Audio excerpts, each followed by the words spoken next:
Excelente, ahí sí me apareció el ok. Vamos a arrancar. Bienvenidos a todos, a todas. Quería,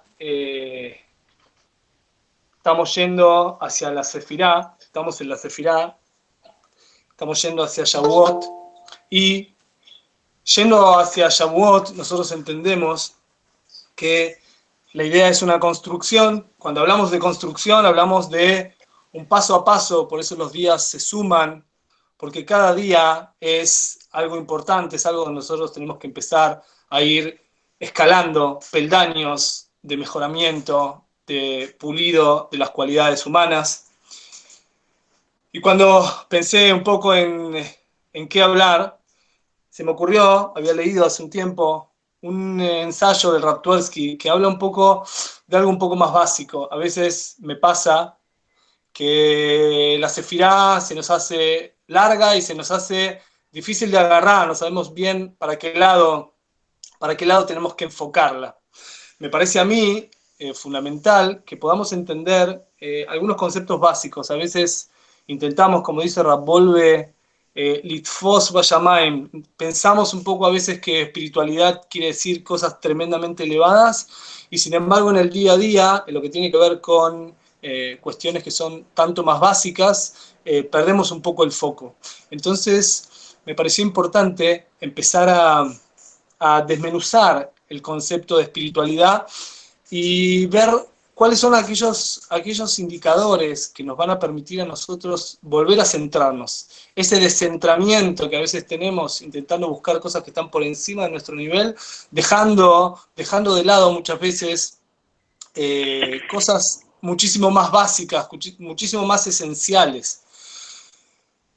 Quería empezar entonces hablando un poco, por eso la charla se llama Naaseh Adam, equiparando el término que utiliza la Torá al principio ahí de Bereshit, hablando de hagamos un hombre, intentemos ver qué es lo que define un ser humano esencial, ese ser humano primordial, ese ser humano Adam Rishon prototípico del cual nosotros tendríamos y debiéramos extraer cuáles son esas pautas en las cuales esa humanidad se pone de manifiesto. Para poder entender esto, primero vamos a hacer una pequeña akdamá, vamos a hacer un pequeño prefacio, hablando de espiritualidad en general. Es una palabra que está bastante mal entendida, pero a veces tiene que ver también con estos movimientos que existieron y que existen todavía en el mundo, que tienen que ver con una búsqueda de espiritualidad desenfrenada. Si uno se pone a pensar qué es lo que fue, qué fue lo que motivó, qué fue lo que generó que nosotros veamos tantos grupos, tantos cultos distintos. Hay un cultismo desmedido, excesivo, que empieza a llevarnos hacia un camino de búsqueda de nuevas fuentes, de nuevas sensaciones espirituales. ¿Qué fue lo que motivó? ¿Qué fue lo que cambió en el mundo para que nosotros lleguemos a esa instancia? Una vez que podamos percibir eso, vamos a entender un poco mejor qué es lo que es espiritualidad para el judaísmo y qué es lo que es el humanismo, el ser humano, qué es lo que se pide en el ser humano según la Torá.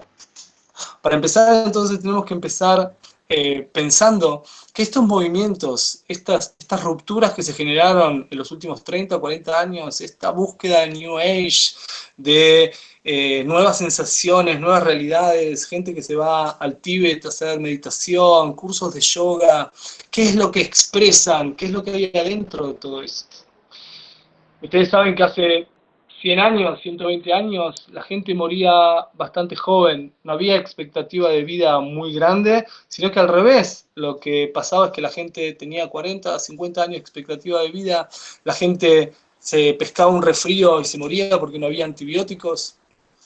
Y sin embargo todo eso fue llevando una mejora sustancial, absoluta, completa de todo nuestro ser y toda nuestra manera de vivir. Y de hecho se fue radicalizando también más con la era de las máquinas y todo el tecnicismo que fue sumando en los últimos 30 años. Ustedes saben que dicen los expertos que se avanzó en los últimos 30 y 20 años más de lo que se pudo avanzar en casi 1500 años. Es completamente desproporcional el shefa, esa abundancia de conocimiento impresionante que desarrolló el ser humano para desarrollar en función de una vida más, con más bienestar, una vida más tranquila, una vida más plena. Y sin embargo, los trabajos que antes eran completamente esclavizantes, la gente trabajaba de sol a sol, se pudieron hacer, se redujeron, hay convenios de trabajo, la gente trabaja menos, la gente aparentemente hay un énfasis muy grande en lo que el trabajador siente y cuáles son los horarios de trabajo específicos que tiene que cumplir. Y todo apunta, si uno se pone a pensar qué fue lo que pasó con todo eso, uno pensaría que la panacea estaba cerca, o sea, con todo ese tremenda vuelta de rosca que la humanidad generó con todos estos cambios, tendrían que haber generado un estado de bienestar y que la gente esté más contenta, esté mejor, esté más plena, esté más realizada.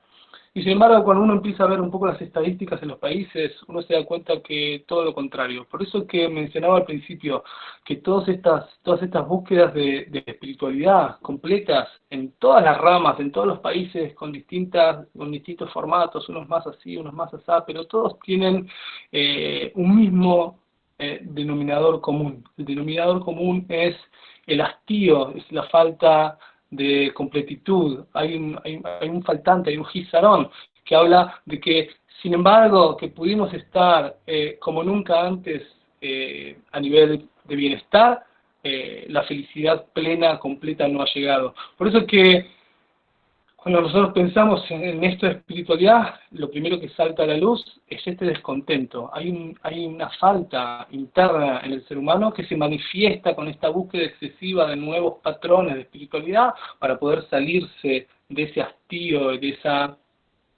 esa quietud.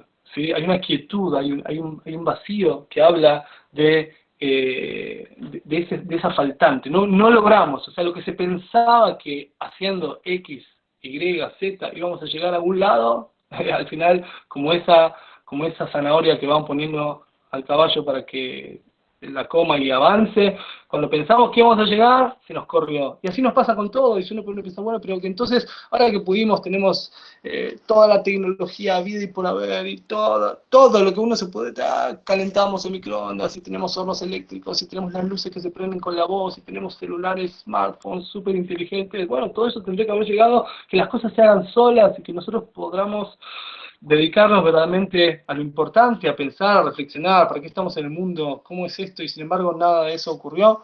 Estamos más atrapados que nunca, el engranaje del sistema nos comió y estamos adentro y no podemos salir, y eso entonces es la razón de todas estas búsquedas completas de la gente, en ver si quizás del otro lado del río, del otro lado de la vereda, existe algo que me pueda llenar un poco. Entonces, para definir entonces el primer concepto es este vaciamiento del sujeto, este sujeto que queda completamente atolondrado por todos estos medios tecnológicos y que verdaderamente pensó que le iban a servir para poder estar mejor y sin embargo esto no fue así. ¿Y cómo sabemos que esto no fue así? Porque curiosamente los márgenes y los parámetros que hablan de las sociedades que están mejor en este PBI per cápita cada vez más desarrollado de los países del primer mundo, sin embargo aquellos mismos países son los que tienen tasas de quizás de alcoholismo y de drogadicción y de suicidio. Quiere decir entonces cómo al final no era que si estabas todos bien y si el estado de bienestar funcionaba y vos podías estar completamente con un horario laboral de 4 horas y trabajando de lo que querés, tenés que estar entonces en una situación contento, total, realizado, sin embargo parece que no, parece que hay algo interno que no se está pudiendo relacionar, no se está pudiendo solucionar, no hay solución. El mundo no pudo solucionar con todo ese yefa, dijimos, con todo ese yefa. Ustedes saben que en la Torá cuentan, los jajamim dicen que todo el yefa, toda la abundancia material viene aparejada con una abundancia específica espiritual. Por eso que uno ve la cantidad de materiales y de ediciones y de shiurim de Torah, impresionante porque vienen a equiparar la cantidad de shefa, la cantidad de abundancia en lo material. Y así todo, con todo, no tenemos nada. Uno puede tener en el smartphone todo el Talmud Babli, todo el Yerushalmi y todos los Midrashim, y sin embargo sentirse en una situación vacía, una situación donde podría estar yo, que verdaderamente me sienta en una situación de estar realizado. Por eso que entonces el primer punto es esta búsqueda de espiritualidad, donde vemos que la gente corre hacia otros lados, la gente no está contenta consigo mismo y eso genera entonces ese movimiento. Ahora, si nosotros podemos entonces definir espiritualidad, primero tendríamos que ver qué es lo que para la Torá es espiritualidad. ¿Qué es la Torá? ¿Qué es espiritualidad cuando hablamos de algo kadosh?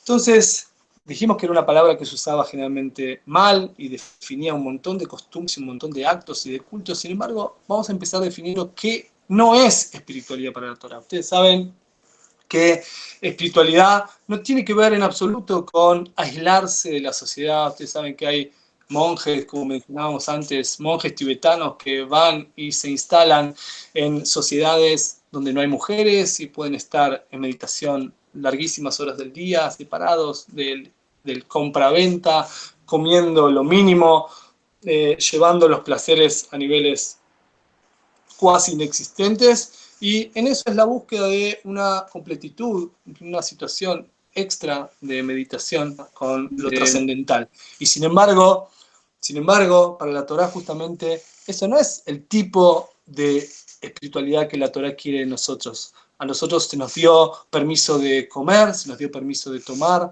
tomamos vino, de hecho, Kiddush, una vez por semana, donde hay una mitzvah, hay un precepto de tomar justamente una bebida alcohólica para santificar el día, pero todo en una medida correcta. Obviamente nos tenemos que casar, tenemos que formar familias, tenemos que asentarnos y tenemos que procrearnos, y todas estas cosas son cosas que están completamente permitidas. Por eso que el primer concepto que tenemos que hacer es separar la espiritualidad de pensar como algo que es para algunos elegidos, algo separado de la sociedad.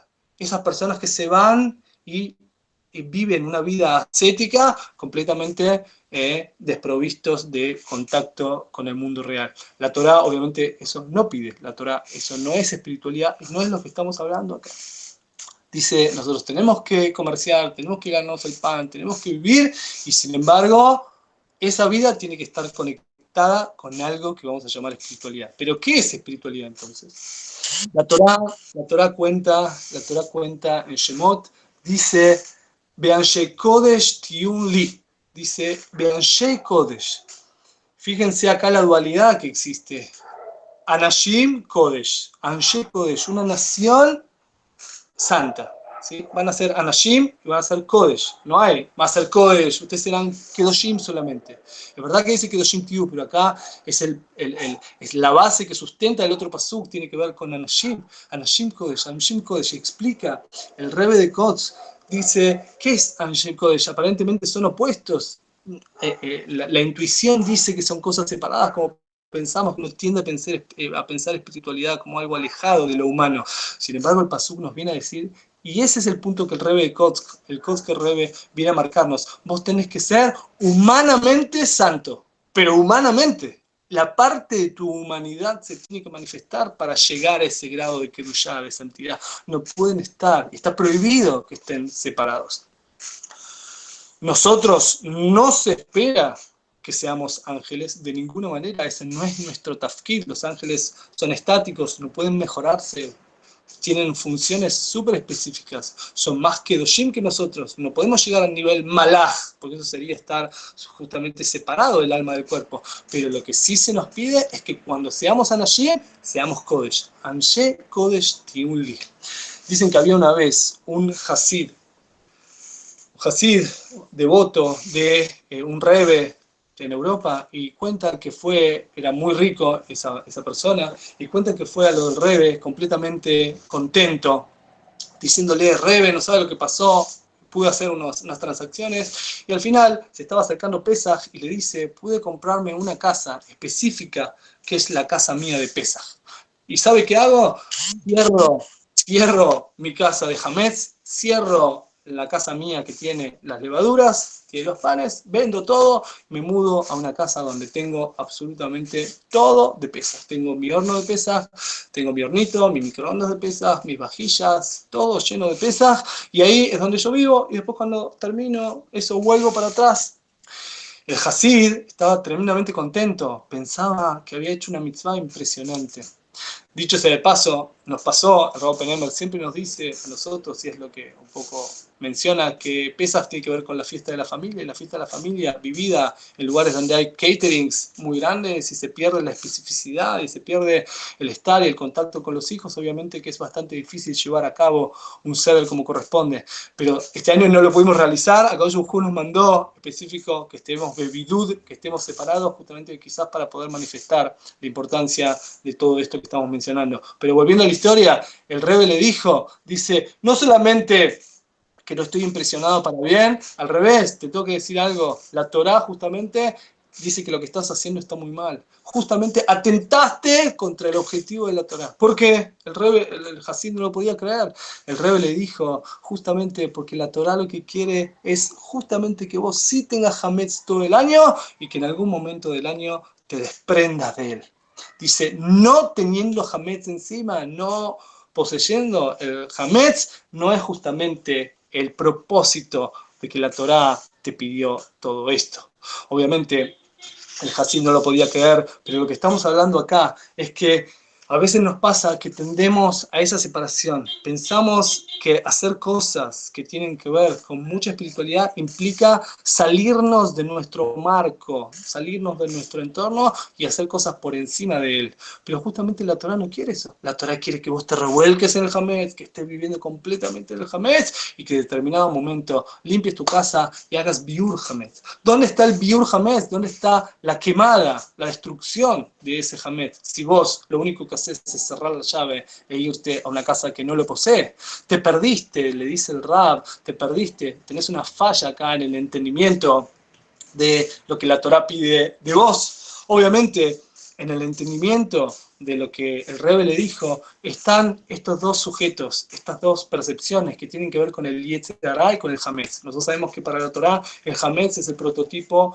de lo espontáneo, es el prototipo de aquella cosa que va sin un kibum, sin una dirección, y que justamente eso habla, que es el Yetzer Hará, la Torá lo llama al Yetzer Hará, dice el Seor Shebaisá, la levadura que está en la masa. Ese es el Yetzer Hará. Y vos queriendo que el Hametz no esté en tu vida, entonces directamente lo que estás haciendo es pedir una vida sin Yetzer Hará. Y una vida sin Yetzer Hará no es posible, por lo menos en este mundo que nosotros estamos viviendo. Justamente la Torá quiere que vos seas humanamente santo, humanamente kadosh, y eso implica que vos tengas la capacidad de discernir y de poder separar. Pero si esa separación no la vas a hacer y vas a hacer algo completamente distinto y vas a vivir en esta dualidad de salirte de la norma y ir a un sistema donde eso no figura, entonces la Torá eso no es lo que quiere. No te quiere malaj, no te quiere una persona sin Yetzer Hará, sino que te quiere una persona que estés con vos mismo y que puedas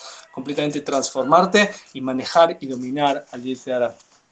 Ahora, antes de entrar en espiritualidad, porque espiritualidad va a ser como cerremos el shiur, vamos a hablar un poco de lo que tiene que ver con humanidad, humanismo.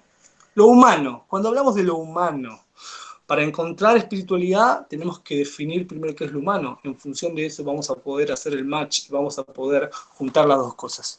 Cuando hablamos de lo que tiene que ver con algo humano, entonces tengo preparado acá unas diapositivas para hablar un poco sobre esto. Estoy hablando, no se vayan, ahí les muestro qué es lo que les preparé. Nosotros sabemos que en la ciencia hay un concepto que se llama Homo sapiens. Homo sapiens es esa definición del ser humano. La ciencia llama al ser humano como Homo sapiens sapiens, así lo denominan los científicos.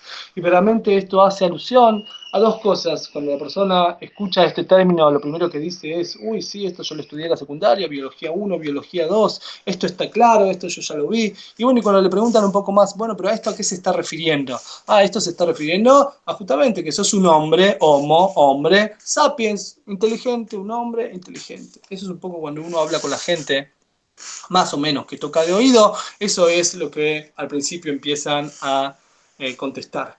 Pero dicen los jajamim que específicamente es una traducción que no es correcta. Ustedes saben que homo no habla del hombre, es una palabra en latín, sino que habla de un conjunto de genomas, un conjunto de genes que están agrupados de determinada manera y que se corresponden específicamente con los hominoides, que tienen que ver con el chimpancé, con el gorila, con el orangután, con el resto de los simios también. Vale decir entonces que Homo sería ese conjunto de genes que tenemos singularmente parecido a todas esas razas de monos, y solamente que el sapiens es lo que nos empieza a nosotros a definir un poco cuál es la diferencia que existe entre un ser humano y un animal. Dice entonces, y definimos, y según la ciencia esto es así. Por eso que cuando nosotros hablamos de ciencia, esto que nos pasa a nosotros en el 2020, no estamos hablando de teorías que quedaron en los 50, ¿no? Hoy en día, si vamos sapiens, eso es solo la definición más perfecta. Digo entre paréntesis, que si una persona sabe que en el fútbol una de las maneras de insultar a los otros jugadores, los hinchas, es a los jugadores de color. Ustedes saben que en Europa hay muchas colonias y tienen jugadores de raza negra. Una de las maneras de insultarlos es hacerles como el símbolo del mono, como si fuera que le está diciendo al otro que es un mono, según lo que estamos explicando, y esto es la norma, lo normal es así. Entonces, en definitiva, no es incorrecto, no se tendría que ruborizar, no se tendría que poner mal el jugador porque le están diciendo, si sos un homo sapiens, tenés un poquito más de cabeza, pero en definitiva somos todos monos, somos todos chimpancés, tenemos familiares, orangutanes. Esa es la definición que da la ciencia de el hombre.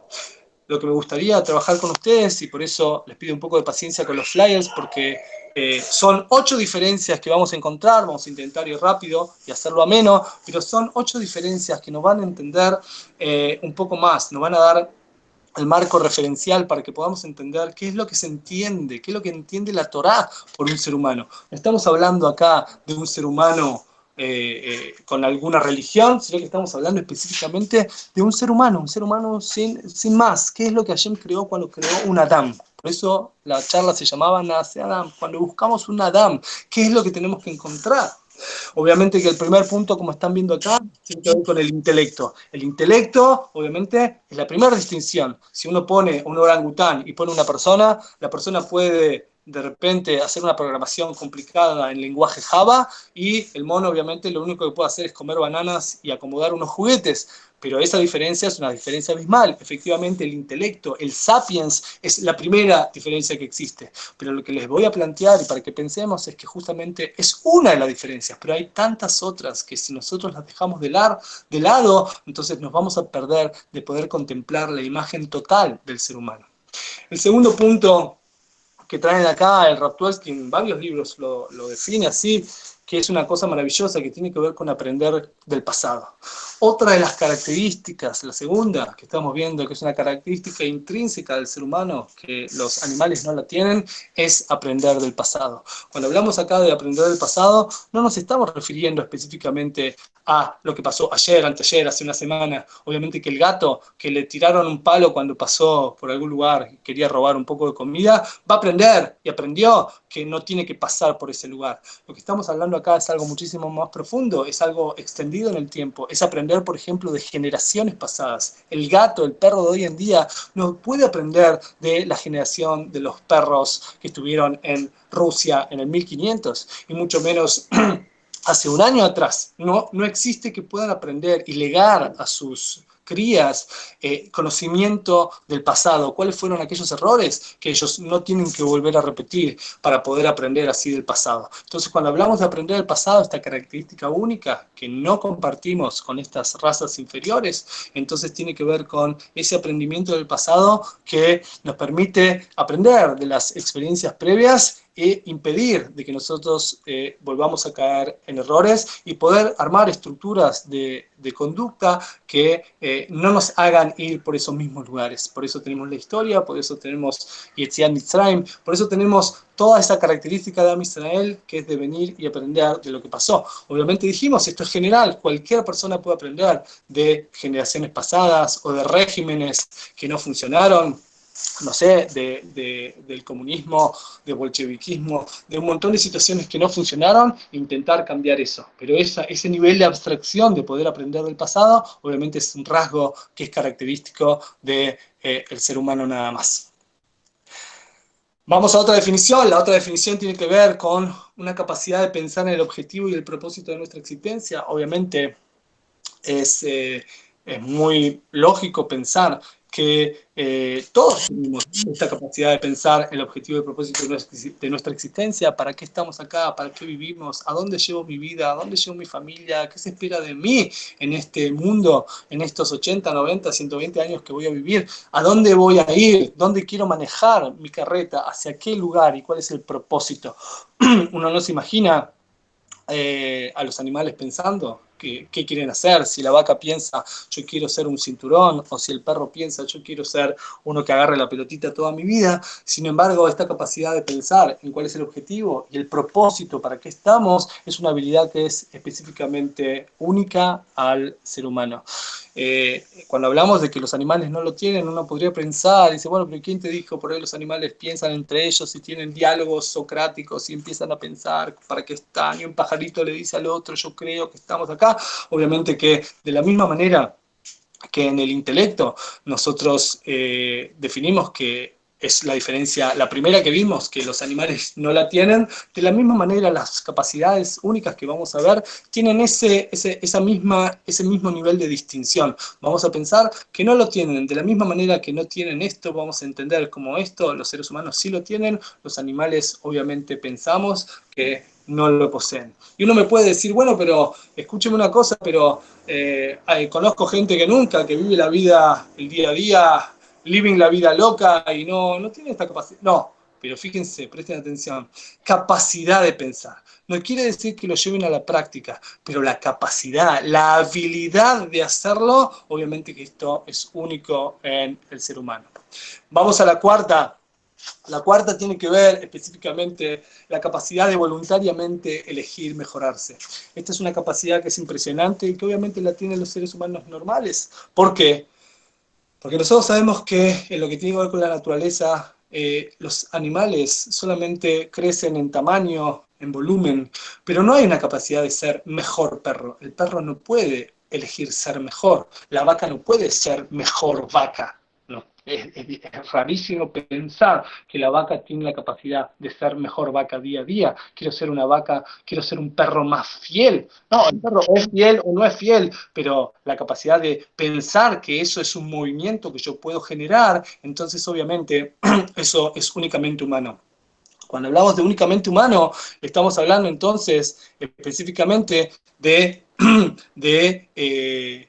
este cambio, esta capacidad que es única, dijimos que es singular del ser humano, de poder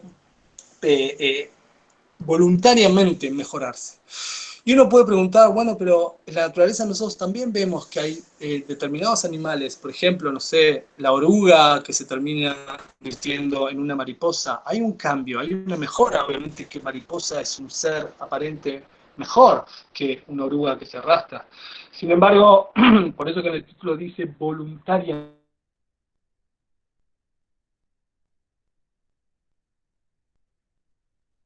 En cambio, yo tengo pánico a volar, prefiero estar acá en la tierra tranquilo y no transformarme en una mariposa. Obviamente que eso no es posible. No hay chance que eso se pueda realizar, porque justamente en el código genético, en el ADN de ese animal, todos esos cambios están directamente estipulados, que tienen que pasar con una condición sine qua non. No hay chance que eso se rompa en algún momento, a no ser que el animal ese deje de existir. Pero los cambios son inevitables y se van a generar con el mero paso del tiempo. No hay una voluntad de querer mejorarse. Esa voluntad de ser mejor, de ser un ser humano más completo, de elegir mejorarse, de ser una persona que era mala, una persona que era completamente avara, empezar a transformarse en un Valgese, una persona que entrega de sus bienes al prójimo, es una persona que depende de la decisión. Esa voluntad de mejorarse es otro rasgo específico que no compartimos con los animales.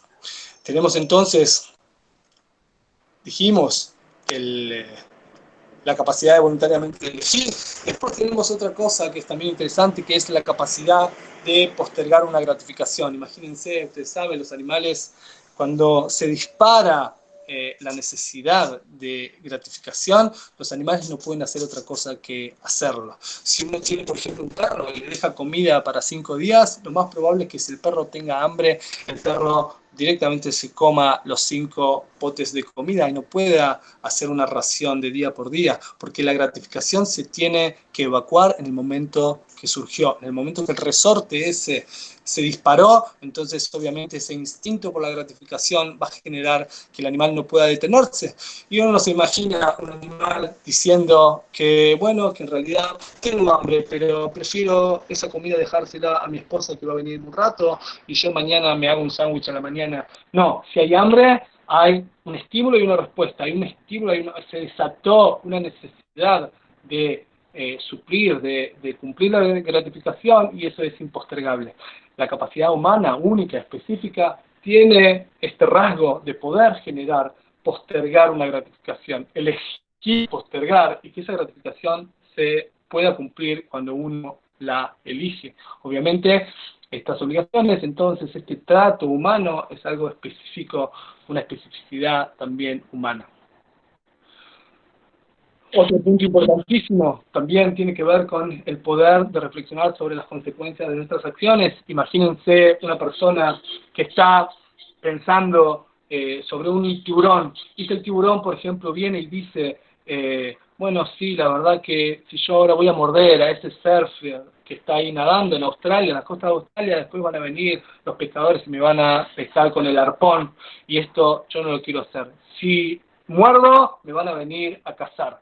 Eso sería reflexionar sobre las consecuencias de nuestras acciones. Obviamente los animales no pueden, uno nunca, cuando el tiburón muerde, uno no va a decirle, uy, qué tiburón más malo. Uno entiende que eso fue una reacción natural, instintiva, innata, que tiene en su ADN como ese ser, como ese mamífero o lo que fuera, y sin embargo la capacidad que tenemos específica de los seres humanos es que sí podemos reflexionar y podemos hacer todo tipo de cuentas. Por ejemplo, si una persona tiene que pagar la luz y dice, oh, la verdad que tengo fiaca, no tengo plata, bueno, sí, lo que pasa es que si yo voy a dejar de pagar la luz, entonces obviamente me van a venir a cortar la luz, entonces tengo que pagar. Y así con consecuencias morales también, si la persona define que hacer un robo, por ejemplo, la consecuencia de eso va a ser que va a ir a la cárcel, entonces obviamente se abstiene de hacer eso solamente porque reflexiona las consecuencias que esas acciones pueden traer aparejadas. La séptima, y faltan 2 nada más, y después hacemos una especie de cierre sobre los que les quería comentar, tiene la capacidad de controlar el enojo. Ustedes saben que los animales tienen cierto rango, hay cierto nivel que rebasa su capacidad de enojo, y si el animal le salta, como decíamos antes, ese resorte, entonces obviamente lo único que pueden hacer es reaccionar y atacar a la persona que los está molestando. Si una persona con un palito empieza a molestar a un perro 1 vez, 2 veces, por más bueno que sea, va a llegar un momento que va a tirar un tarascón. En cambio, el ser humano tiene una capacidad específica de poder controlar absolutamente el enojo. Hay personas que la desarrollan más, personas que la tienen menos desarrollada, hay personas que directamente son completamente enojonas y no manifiestan esta capacidad, pero como hablamos siempre es la capacidad. La habilidad está constituida en el ser humano, y una persona puede ser fuente de escarnios y de que lo molesten y de todo tipo de insultos, y la persona elige ese control absoluto de todo su ser, de definir que el enojo no se va a alojar en él y él no va a manifestarse hacia afuera con eso. Entonces obviamente esa es otra diferencia más que nos da un rasgo característico en estos números que estamos viendo, en estas diferencias que estamos hablando, que no hablan solamente del Homo sapiens, sino que son un montón de características muchísimo más especiales, abiertas y complejas. El último punto que tenemos también, puede ser que haya más, solamente que son los 8 más quizás característicos y más fáciles de evidenciar, que es la capacidad de perdonar. Obviamente uno no puede pensar que si hay 2 chimpancés que están luchando, o 2 tigres que están luchando por comer algo, y vino uno y le comió la porción al compañero, que tenga el otro la capacidad de decirle, bueno, te perdono, la verdad que sí, bueno, no, la próxima vez te voy a dejar a vos entrar primero. Obviamente esta capacidad de perdonar, de sobreponerse a determinadas reacciones que serían lógicas, porque cuando uno recibe un daño, entonces lo más factible es que la persona quede dolida y se distancie de ese otro ser. Sin embargo, acá Yu Hu puso en el ser humano esa característica que es la capacidad de perdonar. Perdonar implica hacer de cuenta como que el otro lo que me hizo no me lo hizo a propósito y yo soy capaz de dejar atrás esa situación. Cuando hablamos entonces del Homo sapiens, nos damos cuenta entonces que la definición es muchísimo, muchísimo más abierta. Y como dijimos antes, que entonces Homo implicaba esa situación, esos genes, ese genoma hominoide que nos igualaba con los monos, verdaderamente la definición más específica del ser humano con todas estas características especiales que estamos viendo, tendría que ser Adán, que es un hombre, pero spiritus. Espíritu viene a sumarle al sapiens. El espíritu entonces, volviendo entonces al tema que nos convocaba, la definición sería de esta manera. Cuando nosotros hablamos de todos estos rasgos de humanidad, todos estos rasgos de humanidad justamente expresan mi ser espiritual.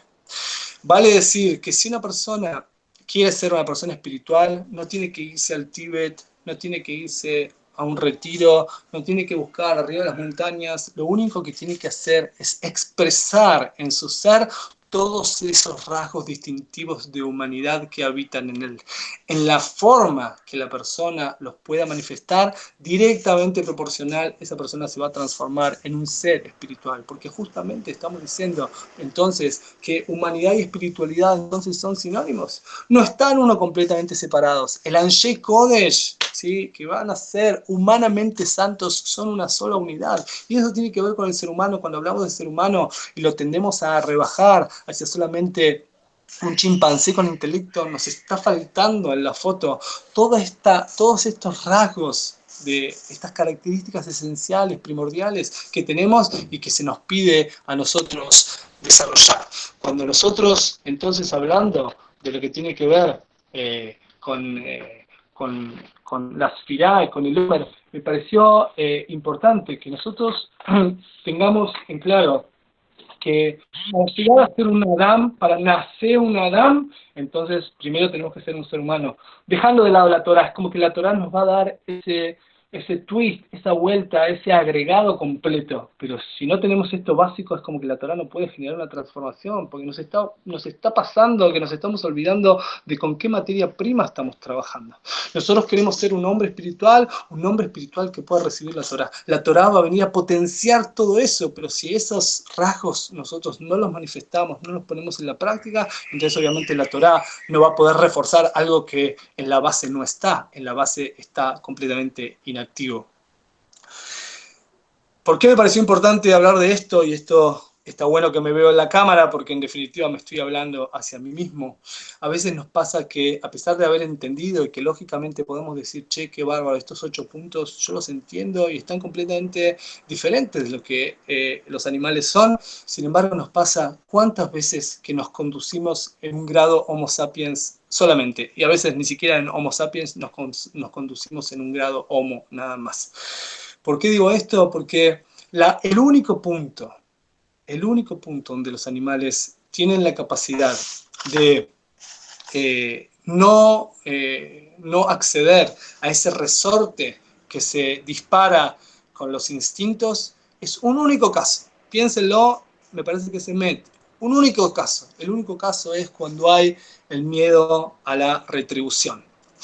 Imagínense una situación donde hay una hiena, un grupo de hienas que están intentando ir a comer un cadáver de una cebra, vamos a decir, y alrededor de la cebra hay 2 tigres bengala enormes, grandiosos, con unos colmillos impresionantes. Y la hiena en ese momento, por instinto, obviamente, pero esta es una condición que se juega en él, por instinto elige que va a perder más si esa persona va, si ese animal va a intentar comer un bocado de esa cebra porque va a justamente perjudicarse en la vida, o sea, va a perder la vida a ese animal. Hay un instinto de supervivencia que le dice a ese animal que no tiene que acercarse a ese lugar porque peligra su vida. Quiere decir, y eso lo extrapolo para que nosotros lo podamos entender, que muchas veces nosotros nos conducimos de la misma manera. Imagínense la situación donde una persona es un programador de una empresa multinacional, de Microsoft, vamos a decir, y esa persona es la que trabaja en contabilidad y hace los depósitos y las transferencias de un lado para el otro, varios países, varias cuentas corrientes, infinidad de millones de dólares, y la persona sabe, porque él es el programador, que él en un clic puede transferir a una cuenta en las Islas Caimán $500.000, y la verdad que $500.000 en unas sumas siderales que están trabajando son insignificantes. ¿Por qué no lo hace? ¿Por qué no lo hace? Porque él sabe que así como él es un buen programador, seguramente la compañía definió que no hay ninguna persona que esté libre de pecado y que todos tienen controles y que lo van controlando en los movimientos sin que él sepa que lo están controlando. En definitiva, si ustedes se ponen a pensar, esa manera de conducirse no fue una manera de un homo spiritus, de un Adam spiritus, fue más de algo que tiene que ver con un homo sapiens básico, porque dijimos que los animales tenían esa característica de no acceder a esa situación solamente por el miedo a la retribución. Si nosotros hacemos ese paralelismo, estaría bueno que nosotros pensemos hasta qué punto nuestra Avodat Hashem, nuestra manera de pensar, toda la Torah, tiene que ver con estos retratos, estos esquemas que tienen que ver con que hago una cosa por el miedo a que me hagan otra. Dejo de hacer algo solamente porque no quiero que Hashem me mande algo malo.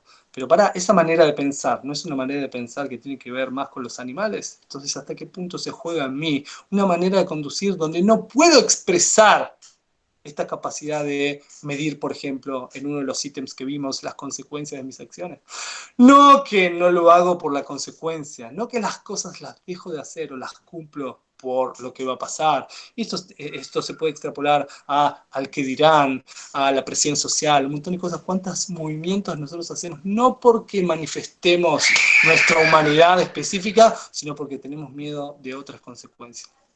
Definimos entonces, y con esto cerramos un poco el concepto, que espiritualidad no es otra cosa que la implementación de todas estas capacidades. La implementación de todas estas capacidades va a definir un Adam espiritual. Y eso que la Torah quiere de nosotros, dice, sinónimos de humanidad es espiritualidad. Be'anshe Kodesh Tium Li tiene que ver el proceso básico de la construcción del Adam. Por eso que cuando hablábamos al principio de la charla del Naaseh Adam, nos estábamos enfocando en este punto. Adam sin restricciones. Adam manifestando todas sus capacidades únicas e irrevocables que Akadosh Baruj Hu le dio para que las pueda manifestar. La habilidad la tenemos todos, estaría buenísimo que podamos reflexionar un poco. Son cosas básicas lo que hablamos, sin embargo, a veces nos pasa que empezamos ya a hacer construcciones e intentar hacer otras cosas y cuando vamos para atrás en la ecuación nos damos cuenta que ese primer paso no lo teníamos tan claro, no lo teníamos tan desarrollado. Volverse a uno mismo, volver a ver que la espiritualidad no es algo, no es Kabbalah, Sefirot, que eso está muy bien y hay que llegar y son niveles, pero digo, en lo más básico, en lo más esencial, si nosotros queremos transformarnos en un Adam que pueda recibir la Torah, primero tenemos que ser un Adam. El Adam, la persona que va en ese trayecto hacia Matan Torah, tiene que saber con qué herramientas cuentas. No hay peor defecto que la persona que tiene unas herramientas y no las puede manifestar. Que Akadosh Baruj Hu nos ayude, así como en los Hedarim, ustedes saben que en los lugares donde se enseña Torah, cuando hablan del pasuk que dice, Naase Adam Kitzalmenu Kitmutenu, hagamos un hombre a nuestra imagen y semejanza, dice Borolam, les está hablando a los ángeles, de ahí se aprenden un montón de cosas, pero esencialmente Akadosh Baruj Hu, Hashem, dice, hagamos un hombre. La traducción en Yiddish que hacen en esos lugares es nace un mensch, hagamos un mensch. Fíjense qué diferencia, un hombre o un mensch. Un mensch es lo que estamos hablando, un mensch tiene que ver con un ser espiritual, o sea, ergo, una persona que puede manifestar en la práctica todos esos rasgos de unicidad característicos que nos diferencian de formas más básicas de existencia. Si Besrat Hashem vamos a poder hacer bien la tarea, y eso lo digo para mí también, y ir puliendo todas estas cosas específicas que tenemos, darle más importancia, tratar de hacer las cosas básicas con más detenimiento y con más entendimiento. Hablamos de el control del enojo, hablamos de cosas que uno dice, bueno, pero esto, no, esto ni lo pienso, esto estoy en otro nivel, yo ya hice Teshuvah hace mucho.